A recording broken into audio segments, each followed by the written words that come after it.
Srimad-Bhagavatam 5:14-16.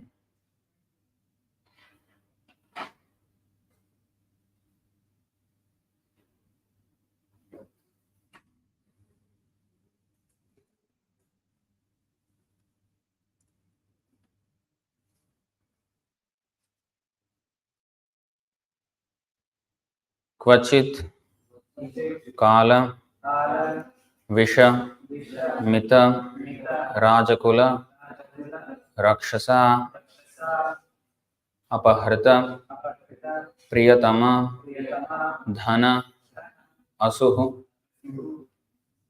Pramritakaha Iva Vigata Jiva Lakshanah Aste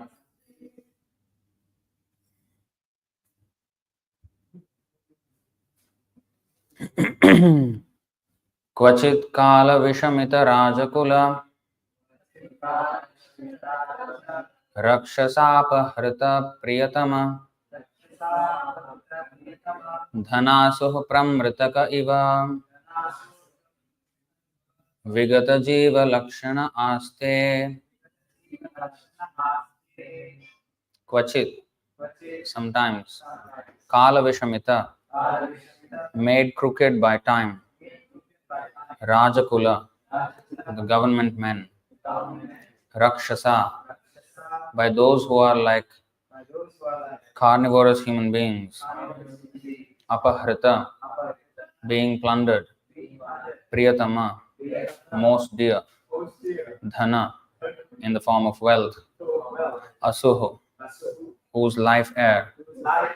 Pramritakaha, dead. Iva, like.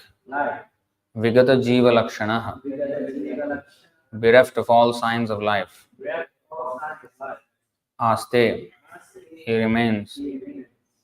Translation and purport by His Divine Grace A.C. Bhaktivedanta Swami Srila Prabhupada Ki Jai. Translation: Government men are always like carnivorous demons called Rakshasas or man-eaters. Sometimes these government men turn against the conditioned soul and take away all his accumulated wealth. Being bereft of his life's reserved wealth, the conditioned soul loses all enthusiasm. Indeed, it is as though he loses his life. Please repeat. Government men are always like carnivorous demons called Rakshasas or man-eaters. Sometimes these government men turn against the conditioned soul and take away all his accumulated wealth. Being bereft of his life's reserved wealth, the conditioned soul loses all enthusiasm. Indeed, it is as though he loses his life.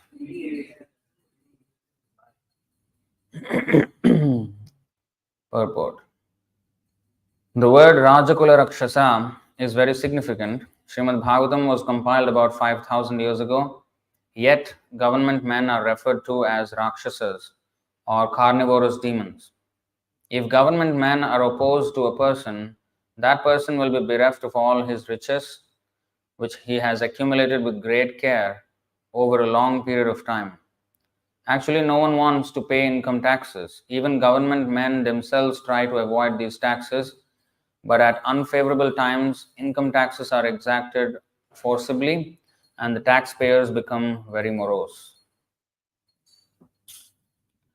Om Ajnanatimidandhasya Jnananjanashalakaya Chakshurunmilitam Yena Tasmai Shri Gurave Namaha Shri Chaitanya Manobhishtam Sthapitam Yena Bhutale Swayam Rupah Kadamahyam Dadati Swapadantikam Vandeham Shri Guru Shri Yutapadakamalam Shri Gurun Vaishnavamscha Shri Rupam Sagrajatam Sahagana Raghunathanvitam Tam Sajivam Sadvaitam Savadhutam Parijana Sahitam Krishna Chaitanya Devam Shri Radha Krishna Padan Sahagana Lalita Shri Vishakhanvitamscha He Krishna Karuna Sindho Dinabandho Jagatpate Gopesha Gopika Kanta Radha Kanta Namostute Tapta Kanchana Gaurangi Radhe Vrindavaneshwari Vrishabhanu Sute Devi Pranamami Haripriye वाञ्छाकल्पतरुभ्यश्च कृपासिन्धुभ्य एव च पतितानां पावनेभ्यो वैष्णवेभ्यो नमो नमः। नमो ॐ विष्णुपादाय कृष्णप्रेष्ठाय भूतले श्रीमते भक्तिवेदान्तस्वामिनिति नामिने। नमस्ते सारस्वते देवे गौरवाणी प्रचारिणे निर्विशेषशून्यवादी पाश्चात्यदेशतारिणे।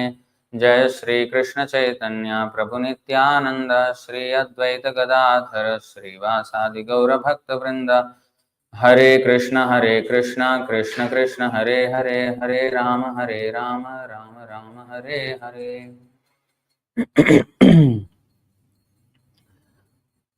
So the government situation is explained here.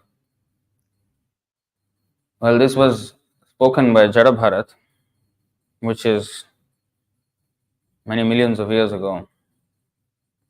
And even then, the government men were compared to Rakshasas.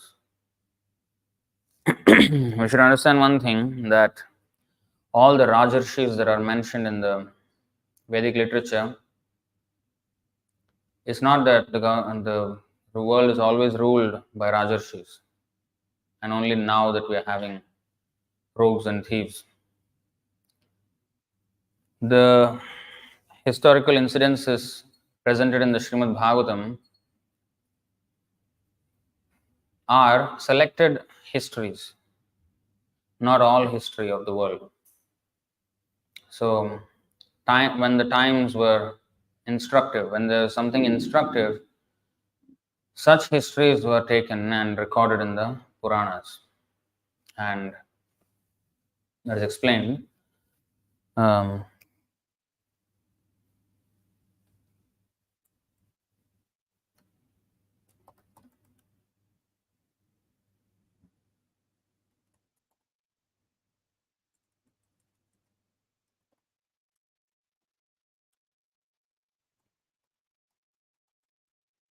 Okay, so this verse is the definition of itihasa, our Vedic itihasas.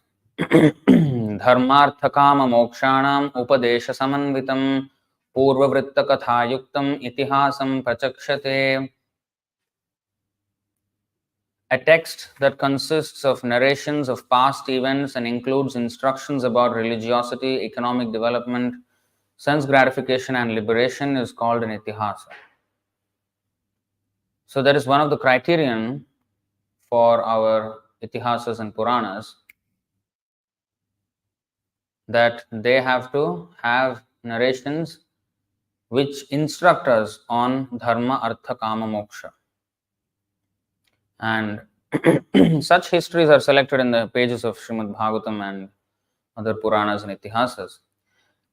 Other than that, there are so many other histories. The entire history of the world cannot be just in 18,000 verses. Impossible. The Mahabharata is 100,000 verses. That is just like one part of the history. How many billions and trillions of years have passed in the history of this one universe? All that history is not given to us. Even among the instructive histories, if you see Srimad Bhagavatam and most of the Puranas, almost all the Puranas, all the historical incidences mentioned are within this day of Brahma. Only handful, maybe one hand you can count, maybe one or two incidences that are from a previous day of Brahma, but otherwise all the incidences are from this day of Brahma. So in our Puranas and Itihasas, the focus is not on chronology, the focus is not on exhaustive, comprehensiveness of history. That's not at all the focus. The focus is instruction. And therefore, the same instruction is repeated. If you see the pattern in Srimad Bhagavatam, every time there is a conversation between two saintly people,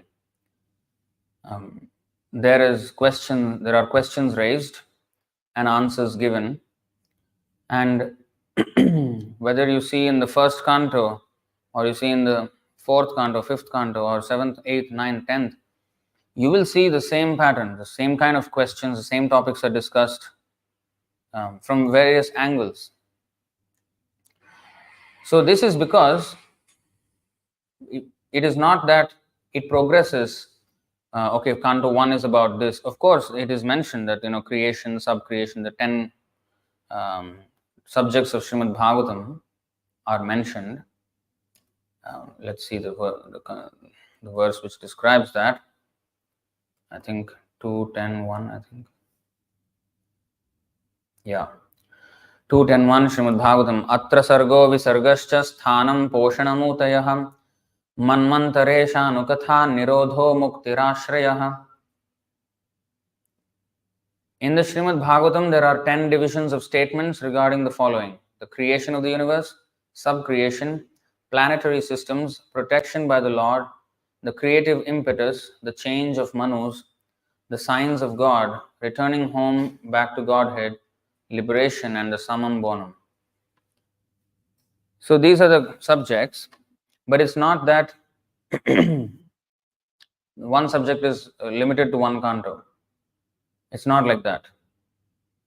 You can see the instruction, say, on the body and the soul, which is considered the most basic spiritual instruction.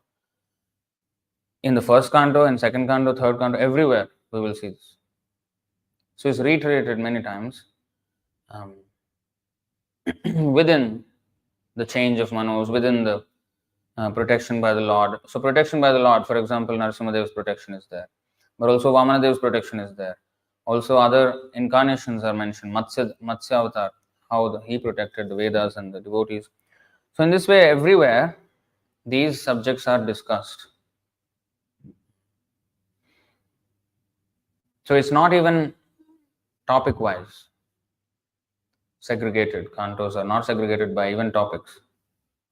Although sometimes you will see, for example, planetary systems are chiefly discussed in the fifth canto. So there is sometimes such. Even in fifth canto, not the whole fifth canto is the planetary systems. Now we are studying fifth canto where Jada Bharat instructions are given now.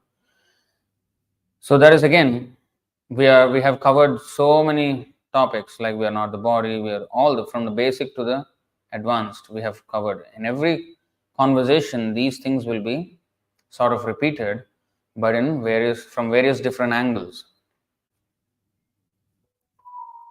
If you see, साक्षात् भगवतोक्तेन गुरुणा हरिणा नृपा विशुद्ध ज्ञान दीपेन स्फुरता विश्वतो मुखम 4:28-41. In this way, King Malayadhwaja attained perfect knowledge because in his pure state, he was directly instructed by the Supreme Personality of Godhead. By means of such enlightening transcendental knowledge, he could understand everything from all angles of vision. So,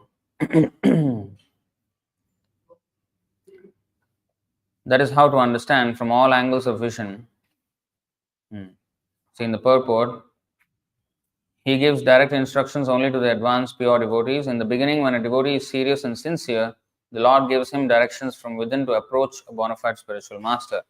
When one is trained by the spiritual master according to the regulatory principles of devotional service and is situated on the platform of spontaneous attachment for the Lord, Raga Bhakti, the Lord also gives instructions from within.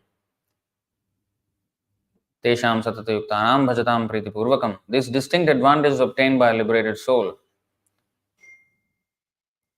So in this way, one is enlightened by the Lord and the spiritual master, and all the instructions and conversations of the Shastra allow us to understand this topic from various angles.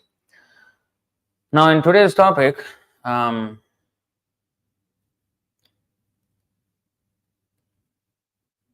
it is mentioned kvachit. So sometimes. So not all the time, but sometimes. And if we see the time, Satya Yuga, Treta Yuga, Dwapara Yuga, Kali Yuga, Satya Yuga, it is not like this. In fact, everybody is Hamsa. There is not even the 4 Varnas. Just one Varna is there, Hamsa. Everybody is liberated soul. Very little contamination. Then Treta Yuga,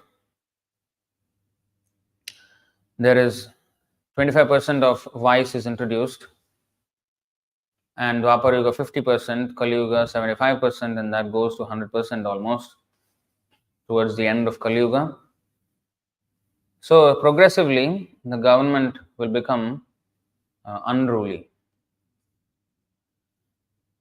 But also, we will have pockets of time, even within those progressions, where government becomes good again.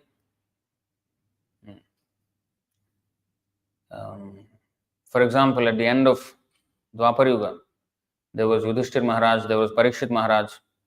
So every now and then, Krishna comes himself or he sends his representatives to rectify the situation. Well, now we know Kali Yuga has started, but then Chaitanya Mahaprabhu came, and now Prabhupada came. Things can become better with the Krishna consciousness movement. And Prabhupada predicted this, that in the future the world will recognize how the Hare Krishna movement saved this world at the darkest hour. So that time will come when the world will recognize that our Hare Krishna movement has saved the world at the most critical hour. So how that manifests? Of course, by preaching, by distributing books, by training up devotees from all walks of life. So eventually it will come to a point where it will save the world from destruction. So such silver lining in the cloud is sometimes given. So it's not all linearly digressing. But anyway, so that's why it's kvachit. Sometimes government men are always like carnivorous demons. So this is when they're not rajarshis and they behave like rakshasas, man-eaters. Sometimes these government men turn against the conditioned soul and take away all his accumulated wealth. Being bereft of his life's reserved wealth, the conditioned soul loses all enthusiasm. Indeed, it is as though he loses his life. People like Priyatama Dhana, here it is mentioned in this passage, you see in Sanskrit, Priyatama Dhana, see, most dear. Priya means dear, Priyatara means more dear, Priyatama in the superlative degree, most dear. Dhana is so dear to people, wealth. And when they are taxed too heavily, they lose all enthusiasm. And Prabhupada said this, that communism has deprived or removed the enthusiasm in the people, because for the Vaishyas, they are greedy to earn wealth, and that should not be curbed. Here you see, this is the nature of Vaishyas, for example. 11, 17, 18, I think.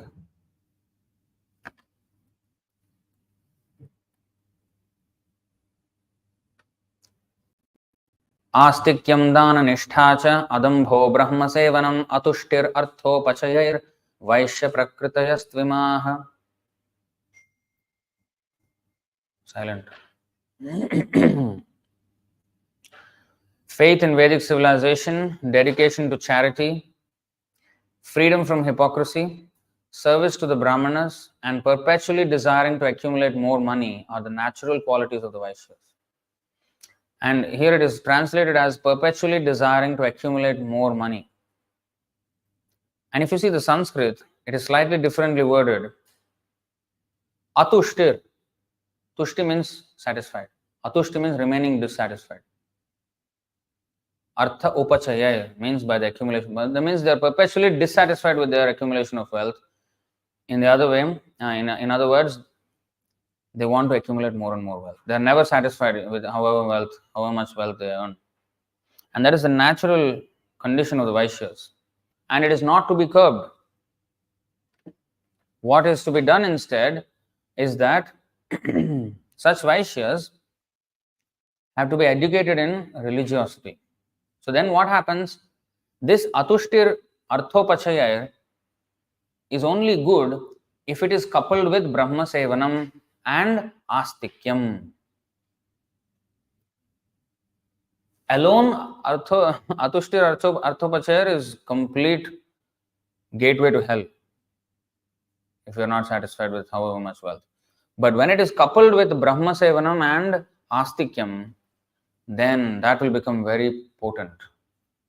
Because if the Vaishyas are always favorably disposed to the Brahmanas, then that Arthopacha and Dananishtha, they are fixed in the virtue of charity to religious causes. In fact, there is another verse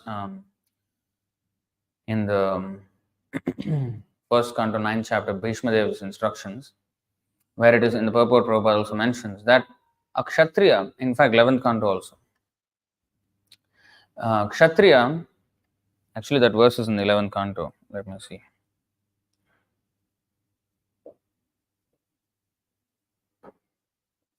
Yeah, or 7th canto, yeah?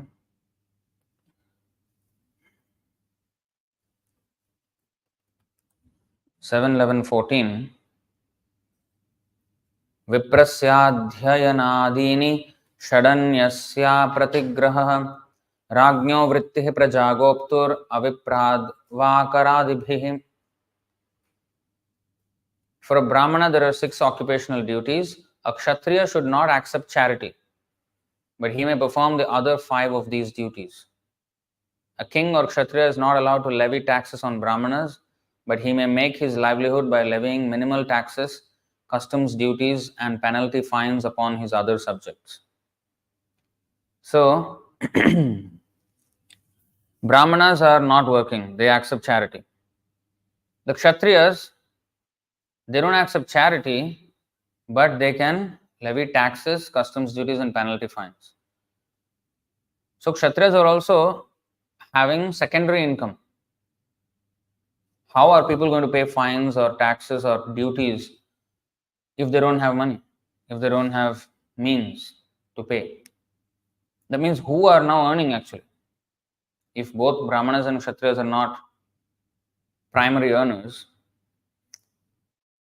Shudras are also not primary earners because Parisharyatmakam karma Shudrasvapi Swabhavajam. That means Shudras are only getting employed by the other 3 classes and they are engaging in service and they are getting paid a salary. So there is also secondary income. The primary income is of the Vaishyas. So therefore they have to be atushtihi, arthopachaya. They are the financial hub of the state.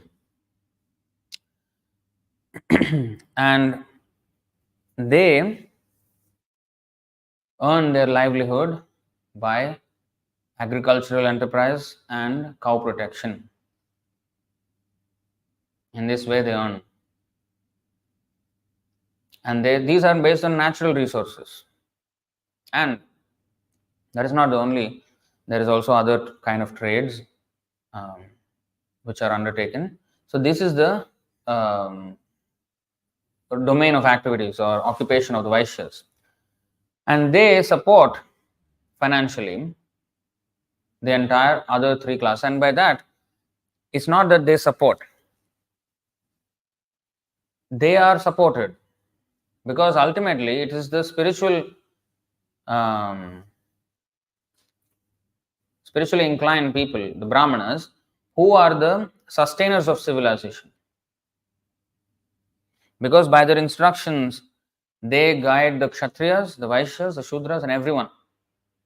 The Vaishnavas, Brahmanas, Vaishnavas, they are the ones who sustain civilization. By contributing financially, the Vaishyas are getting benefited. Although there is some benefit for the Brahmanas that they get some kind of charity, but they are not interested in increasing their necessities. They are not atushti. What is their devotees? What is their condition? What is that? Santushta satatam yogi. Santushta satatam yogi.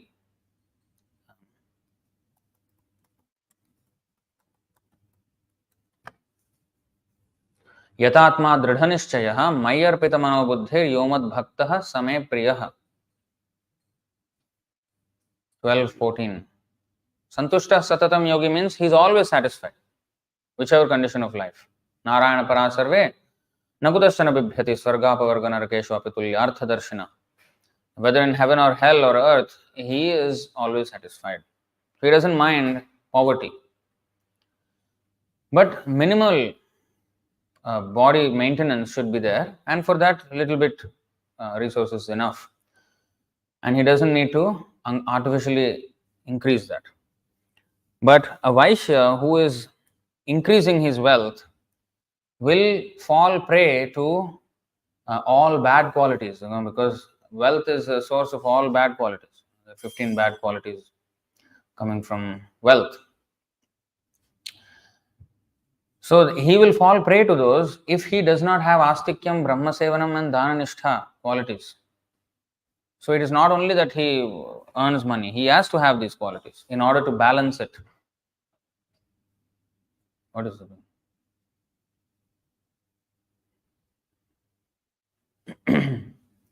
So, taxes. Kshatriya, he levies taxes, but now that is not the only duty of a Kshatriya. Right? What is his actual duty? There is one purport. This is very nice. You see, Bhishma Dev, he gave instructions on many different subject matters. Dana dharman, raja dharman, moksha dharman vibhagashaha, stri dharman, bhagavad dharman, samasa vyasa yogatah. Vyasa means to divide, to categorize, to systematically explain. Because Vyasadeva actually divided the one Veda into 4, that's why it's called Vyasa, who divides. Here, he then explained, so Bhishma Dev, referring to Bhishma Dev explained by divisions. This divisions is Vyasa. This category, this is actually the translation of Vyasa. By divisions, acts of charity, he explained, the pragmatic activities of a king and activities for salvation. Then he described the duties of women and devotees both briefly and extensively. So in the Bhishma Parva of Mahabharata, so all these instructions, he spoke at length on all these topics. Now, in the purport, Prabhupada mentions about his Raja Dharma, because that's today's topic. You see here, Raja Dharma is a great science. Now, in universities, they have this political science as one of the subjects. But very, very deficient. They don't even understand what is the actual role of the politician. So, Raja Dharma, nowadays, if you use the word Rajniti, means politics, there is no Niti there. There is no morals there. Rajniti means it's a corrupt, filthy domain. It has become like that. But Rajaniti, Niti means actually morals. Raja Dharma here. So, Raja Dharma is a great science, unlike modern diplomacy for political supremacy. Which is it not? Today, Rajniti means diplomacy for political supremacy. That's it. The kings were trained systematically to become munificent and not merely be tax collectors. They were trained to perform different sacrifices only for the prosperity of the subjects. To lead the prajas, prajas means those who are born in their land. Ja means janma. Praja means those who are born, even the animals. And how would he lead the animals? Actually, there is no need to lead the animals. If you lead the humans, animals will be taken care of, because animals are being harassed by humans only, whether in the domestic situation or the wild. Only humans, they harass the animals. To lead the prajas to the attainment of salvation was a great duty of the king. The father, the spiritual master, and the king are not to become irresponsible in the matter of leading their subjects to the path of ultimate liberation from birth, death, diseases, and old age. When these primary duties are properly discharged, there is no need of government of the people by the people. Now, democracy, they put this on a pedestal. The modern world order puts democracy on a pedestal as if it's to be worshipped. And at the altar of democracy, religious principles are sacrificed. So, this is the exact opposite of Rajadharma. The whole political arrangement is for establishing religious principles. One of the candidates, who is now no longer a candidate, he was one of the candidates for the United States presidential election that is coming up. And he said, because somebody asked him about, because he's an Indian by race and he's a Hindu, he is self-proclaimed Hindu. So one Christian lady asked him, oh, what do you think about Christianity and what do you think about? So she asked about some religious opinion, and she said, our country has been founded on the principles of Christianity, so how are you going to view that? So he said, I'm not running for being the chief pastor of the country, I'm running for being the chief governor of the country. So pastoring duties are not my duties. So that's how he presented himself. But that's not the right thing. It is the king's duty to ensure that the public is thoroughly religious. And in English, there's a word, theocracy. Theocracy means autocracy based on theology, based on religious understanding. So theocracy was actually the principal way that the government and the society was run. It is only in this Kali Yuga that democracy has taken over in the only last, like 200 over years, not even 300 years. American Constitution, the 1776 is when they had their constitution, and that's when democracy was kind of started, and eventually that's how now the whole world is democracy. Only 200 plus years. Until then, it was all monarchy, and monarchy is actually the perfect form of government.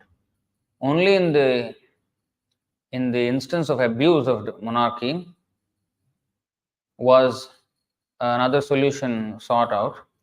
But even this solution of democracy is not at all a solution. Now there is election manipulation, voter fraud. The manipulated votes, that's all it is. And it's just a game of, and even the voters, they are not qualified. They do not know what is actually good for them. They need to be educated. How can they vote for someone when they don't even know what is actually good for them? It's a very, very deplorable situation. So democracy, that's why Prabhupada called it demon crazy. Democracy is demon crazy. All small demons elect one big demon, and it's a crazy situation after that. So, reading on. In modern days, the people in general occupy the administration by the strength of manipulated votes. This is exactly the point. Manipulated votes. But they are never trained in the primary duties of the king. They're only doing things which, how to get power, how to form alliances, coalition parties, or manipulate votes, either by giving some stupid freebies to the public, or actually doing voter fraud, differences in counting, add some votes from nowhere, or get illegal migrants into the country and make them vote so that the vote number will increase and they will vote for whichever party supports the illegal migration. So they will, of course, vote for the stupid party. So in this way, they just manipulated votes in various ways. And this is now especially being witnessed in America and even in India. The northeast frontier of India is complete mess. Yeah. And the southern border of America is a complete mess. So many illegal migrants. So in modern days, the people in general occupy the administration by the strength of manipulated votes, but they are, even Europe is the same thing. So many illegal migrants. But they are never trained in the primary duties of the king, and that is also not possible for everyone. Under the circumstances, the untrained administrators play havoc in the name of making the subjects happy in all respects. What is their projects to make people happy? Put some entertainment so that people forget everything that is important in life. Not only spiritual, but even materially what is important, they will forget. We should understand this, that entertainment industry, whether in the matter of sports or movies, these are meant to distract our attention from the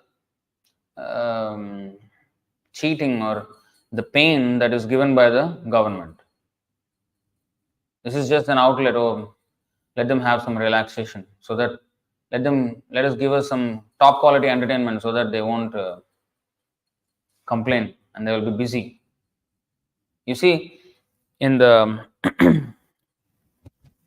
cricket, for example, people used to just hit the ball and and they run.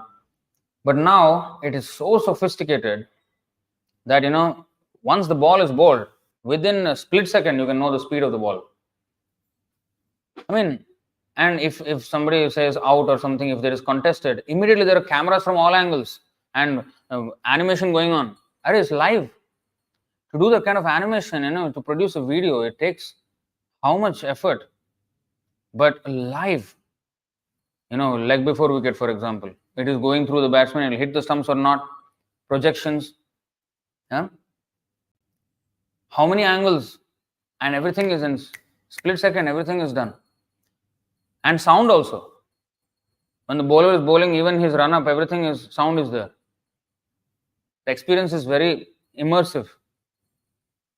How much? And tickets, and let's not talk about all the airing and what is that, broadcasting. There was once what is that, back end of cricket production. A huge van, a huge truck is sitting at the outside the stadium with full mission control.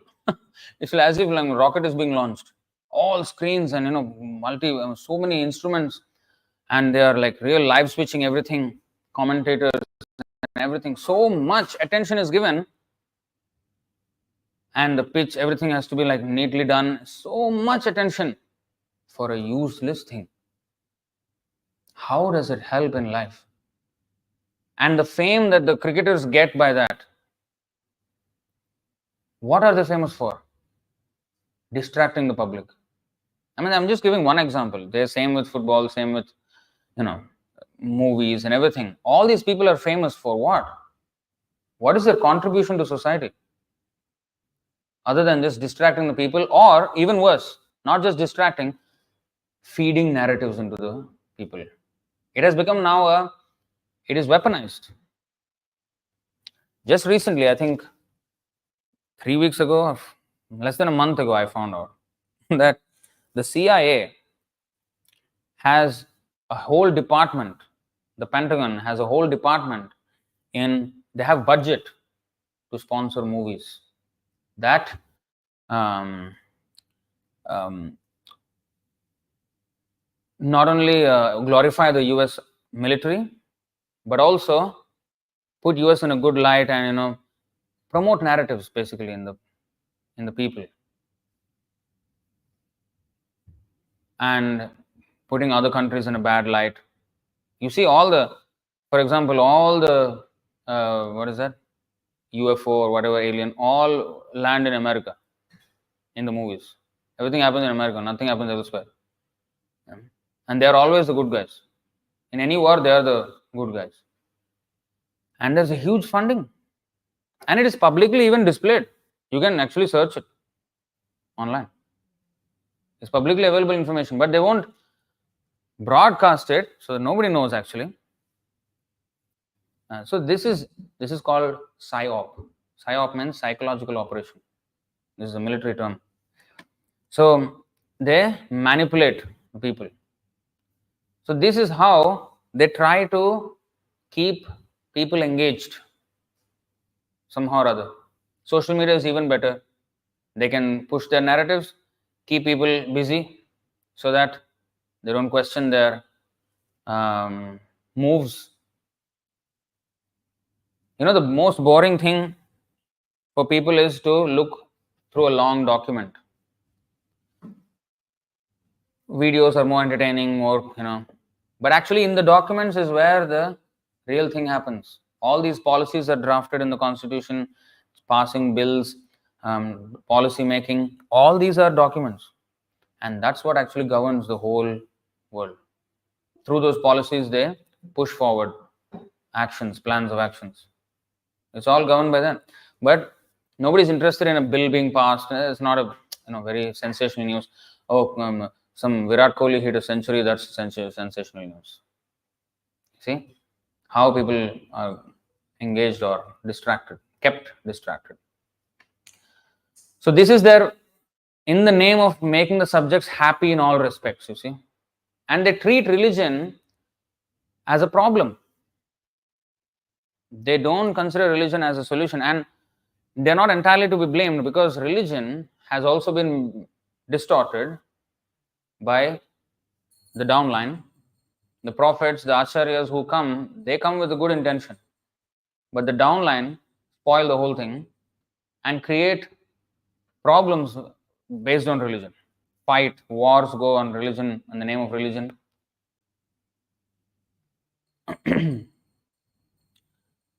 But religion is not the problem.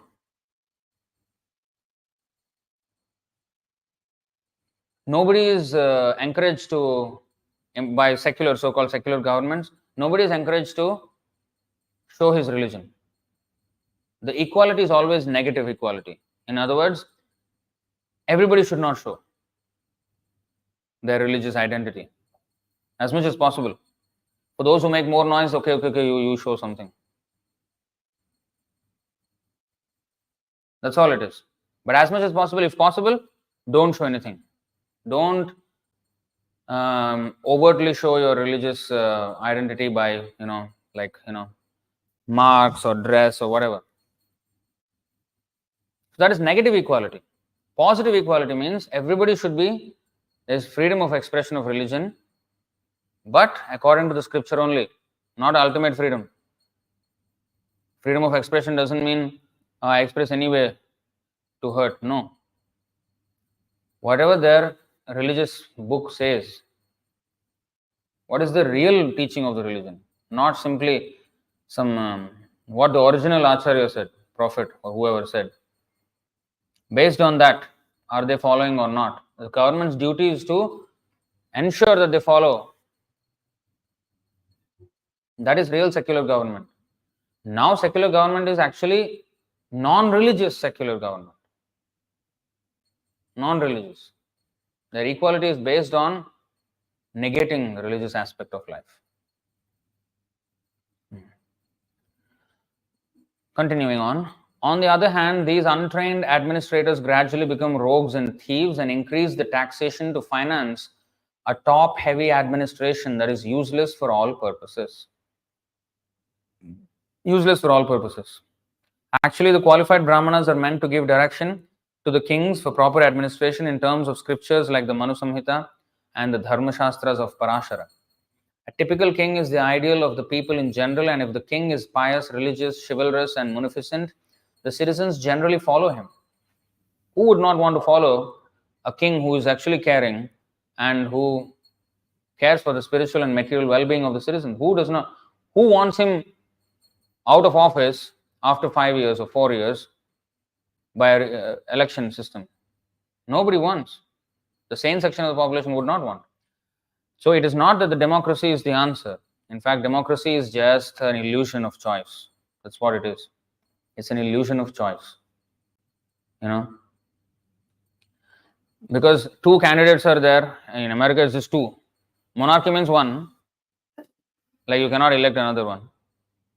In the name of democracy, they have just two parties.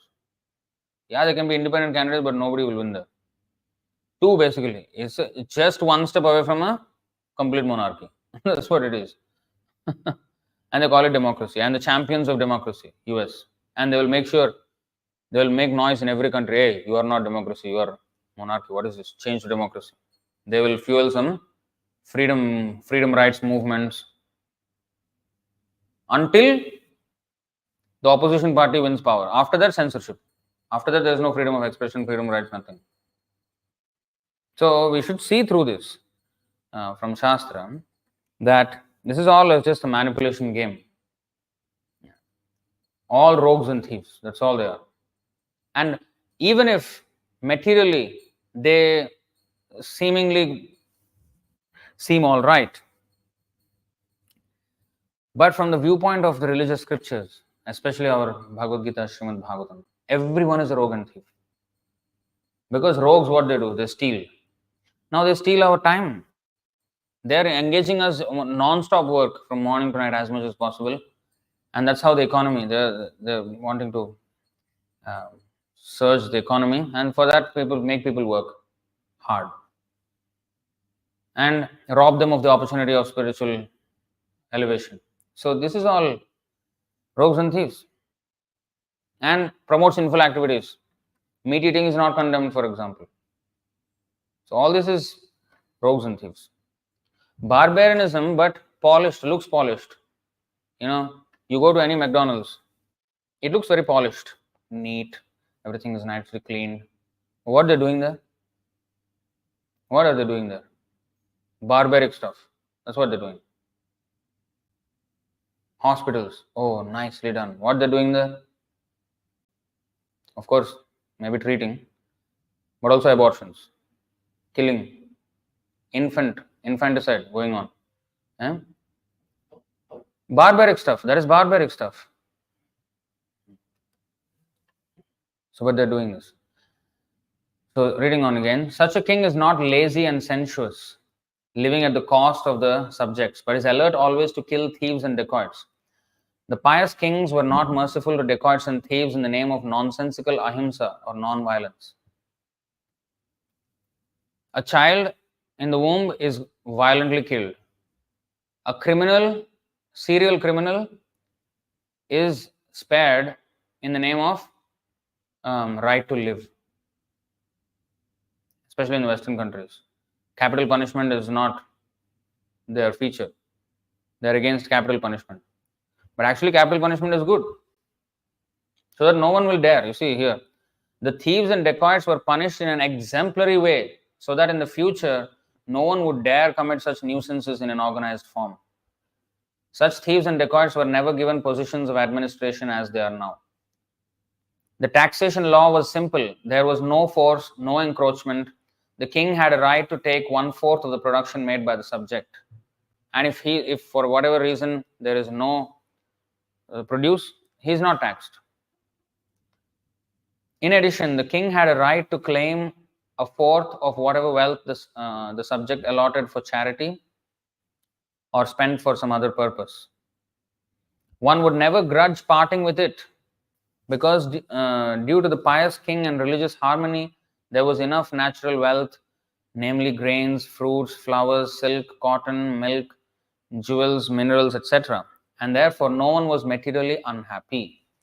The citizens were rich in agriculture and animal husbandry, and therefore they had enough grains, fruits, and milk without any artificial needs of soaps and toilets, cinemas, and bars. The king had to see that the reserved energy of humanity was properly utilized. Human energy is meant not exactly for fulfilling animal propensities but for self realization. The whole government was specifically designed to fulfill this particular purpose. What purpose? Self realization. As such, the king had to select properly the cabinet ministers, but not on the not on the strength of voting background. The ministers, the military commanders, and even the ordinary soldiers were all selected by personal qualification, and the king had to supervise them properly before they were appointed to their respective posts. The king was especially vigilant to see that the tapasvis, or persons who sacrificed everything for disseminating spiritual knowledge, were never disregarded. The king knew well that the Supreme Personality of Godhead never tolerates any insult to his unalloyed devotees. Such tapasvis were trusted leaders even of the rogues and thieves who would never disobey the orders of tapasvis. The king would give special protection to illiterates, the helpless, and widows of the state. Defense measures were arranged previous to any attack by the enemies. The taxing process was easy and it was not meant for squandering, but was for strengthening the reserve fund. The soldiers were recruited from all parts of the world and they were trained for special duties. So this is how Raj Dharma is supposed to be done. So today's verse is the contrast of this, which is kind of the situation in Kali Yuga. So I would not want to take much more time because we have book distribution to do the whole day. So any questions or comments on this topic?